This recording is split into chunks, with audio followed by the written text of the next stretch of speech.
आदमी कितना विकृत है। उसे 70 साल की बुजुर्ग औरत पसंद थी और जब उसकी पत्नी ने ये राज खोल दिया तो उसने उसे बेरहमी से पीट दिया। आखिरकार ये सब सहन न कर पाने के बाद महिला ने पुलिस को बुलाने का फैसला किया। पुलिस अधिकारी नीका जेनेट के घर पहुंची और उसकी तस्वीरें अपने मोबाइल में खींची। फिर उसे इलाज के लिए साथ चलने को कहा, लेकिन जेनेट ने इनकार कर दिया। उसने अपने पति के अपराधों के बारे में नीका को बताया, लेकिन कानून की गिरफ्त में लाने के लिए और सबूतों की जरूरत थी। नीका ने उसे समझाया कि अगर वो पति के मोबाइल का सिक्योरिटी कोड हासिल कर ले तो वो उसका लोकेशन ट्रैक कर सकती है। जाने से पहले उसने जेनेट को सतर्क रहने की हिदायत दी। रात को पति ने एक शानदार डिनर तैयार किया और अपनी हिंसा के लिए माफी मांगी। बातचीत के दौरान जेनेट को पता चला कि वो बुजुर्ग औरत जिसका पति दीवाना था उसकी अपनी दादी थी। जब पति सो गया तो जेनेट ने सावधानी से उसका फोन उठाया और उसका फिंगरप्रिंट इस्तेमाल करके अनलॉक किया। उसने सिक्योरिटी कोड नोट कर लिया और अगली सुबह जब पति बाहर गया तो तुरंत नीका को फोन करके कोड बता दिया। उसी दिन कूड़ा फेंकने जाते समय जेनेट को एक पेपर नोट मिला। उसे देखकर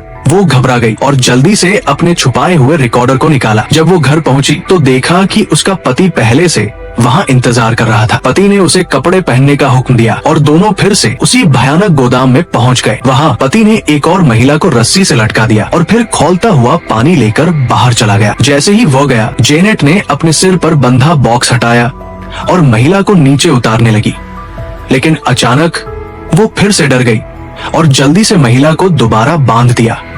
तभी पुलिस अधिकारी नीका वहाँ पहुंची और जो दृश्य उसने देखा उससे वो दहल गई। वहाँ एक कुर्सी पर लाश पड़ी थी। नीका ने अपनी आंखों के सामने ये भयानक मंजर देखा और गुस्से में आकर उसने खुद बॉक्स पति के सिर पर डाल दिया। इसके बाद उसने अपने परिवार को एक आखिरी संदेश भेजा और खुद अपनी जिंदगी खत्म कर ली। पति को जब पता चला कि नीका ने आत्महत्या कर ली है तो वो सदमे में आ गया। उसे समझ नहीं आया कि उसकी पत्नी ने ये कदम क्यों उठाया। 2 महीने बाद एक फार्म हाउस से 15 लाशें बरामद हुई। एक प्रेस कॉन्फ्रेंस में पुलिस कप्तान ने खुलासा किया कि उनमें से एक लाश वेरोनिका की थी। वहीं दूसरी ओर नीका एक टीवी स्क्रीन पर इस इंटरव्यू को देख रही थी। अब उसकी पहचान बदलकर जेनेट हो चुकी थी। क्योंकि ये कहानी बहुत संवेदनशील विषयों को छूती है, मैं इसे यही समाप्त करता हूँ। अगर आप इसे पसंद करते हैं तो मूल फिल्म देख सकते हैं। इस सीरीज का उद्देश्य था उन पीड़ित महिलाओं के लिए मदद की एक रोशनी जलाना जो अंधेरे में संघर्ष कर रही है।